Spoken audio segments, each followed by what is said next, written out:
This is an interview with Mike Rowe on Tucker Carlson. Uh, you can watch the whole show if you want, but I'm just going to play the the Mike Rowe part. Stand by, it's booting up now. I've been thinking a lot about recently as millions of Americans have lost their jobs, been furloughed or laid off entirely thanks to the lockdowns. A child just leaving high school or college right now is entering one of the toughest labor markets in the history of this country. But there is still opportunity out there, and if anyone knows about it, it's Mike Rowe, and we're happy to have him on right now. Mike, thanks so much for coming on. So you are a master of the good news. Tell us the good news. Oh, I'm a glass half full kind of guy for sure. It's a great time to be alive, a little weird for sure. And we've got some challenges for sure. But if you have a skill that's in demand, you are going to be in demand like never before. And I've never been more certain of that than I am right now. My foundation's entering its 13th year. We're giving away $1 million this month to men and women who want to learn a skill or master a trade. You know it. I've been pushing this boulder up the hill for a long time, and I'm seeing some things I haven't seen before.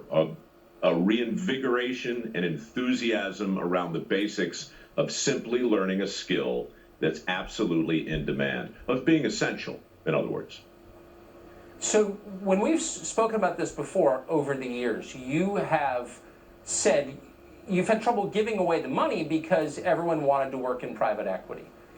I wonder if the perspective of people is going to change because of what we're going through now. Well, I think it is. You know, I've been talking a lot about $1.5 trillion in student loans on the books, and the very real fact that that's a millstone around the necks of hundreds of thousands of kids. People are getting that message, but they're also now seeing that there is a difference between skills that are in demand and education that is not. And it's not to say one is bad and one is good. These are two sides of the same coin. But historically, we've tried to separate those two things. Dirty Jobs just got rebooted because the headlines once again caught up to the underlying themes of that show. And the country is now having a grown-up conversation about the definition of a good job. And so if I seem prescient, it's only because I've been sitting here in the same place for the last 12 years, and eventually headlines will catch up with you. And I'm telling you, right now, like never before, if you're a welder with a work ethic, you'll be among the dozens of people making six figures that my foundation has helped. Hundreds, in fact. The stories are everywhere. You're turning out to be vindicated because you've never taken your eyes off the fundamental question, which is who really is essential? You know, what's an ephemeral job? What's an essential job? Someone has to keep the power grid going, for example. Do you, is there evidence? Are you seeing actual numbers to suggest that people really are reorienting their view of these questions? Well, it's all things are micro, macro. I'm right. Micro. And the MicroWorks Foundation, I can tell you that the changes have been demonstrable over the last decade. I have a sense that that's being echoed in the macroeconomic numbers, but I can't prove it. Most of my evidence is apocryphal. It always has been. But the enthusiasm for the idea of learning a skill that's in demand is real. And I will say, too, with regard to essential, it's been kind of humbling for me because I've always defaulted to people who labor out of sight and out of mind, doing things that keep civilized life possible for the rest of us. That's the definition of essential. We got 40 million people out of work. We've just deemed them de facto non-essential. Now that's crazy, because if you think those people are not essential, well, look at the economy. Look at the trillions of dollars of bailouts. It's like tugging on a string or a piece of yarn on a sweater, right? It bunches up on the other side. Essential and non-essential aren't opposites.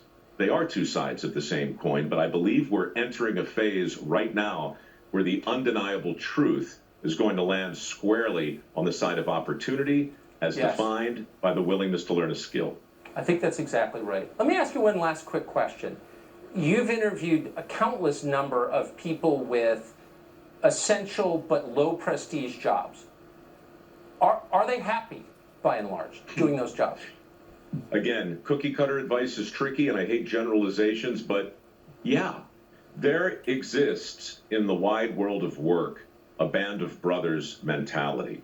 And if I could tell you anything that was generally true about my experience on dirty jobs, and I've just seen it again, I'll be seeing it every Tuesday this month, it's that they're having a better time than people think. This group of people who understand that they are essential, who understand risk in a way that most of us don't, who understand the benefits of showing up early and staying late. And this is going to sound very Horatio Alger, but I'm telling you, Tucker, it's going to come back. Attitude, personal responsibility, delayed gratification, work ethic. It's not what anybody wants to hear, but it's for sale.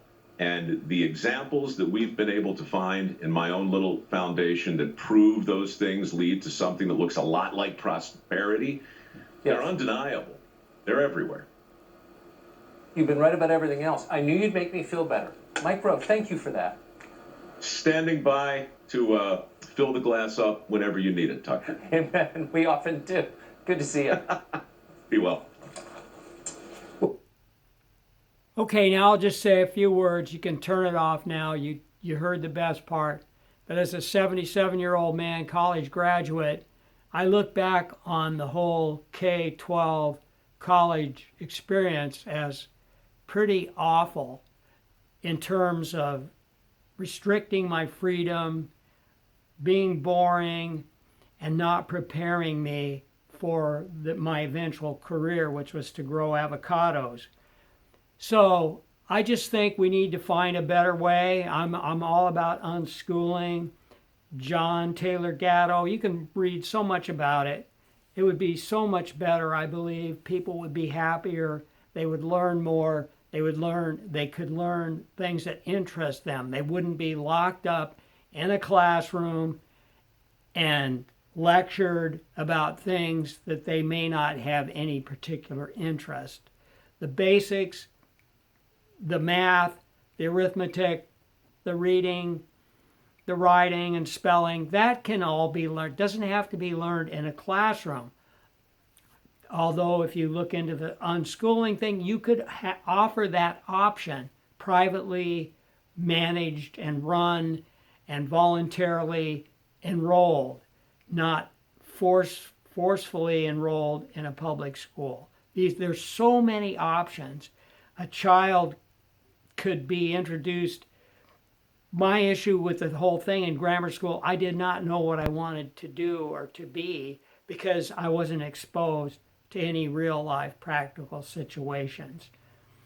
Okay, I'll just stop there. You can look into the unschooling and give these words some thought, and I thank you. Well, Black Lives Matter is effectively a political party, and you thought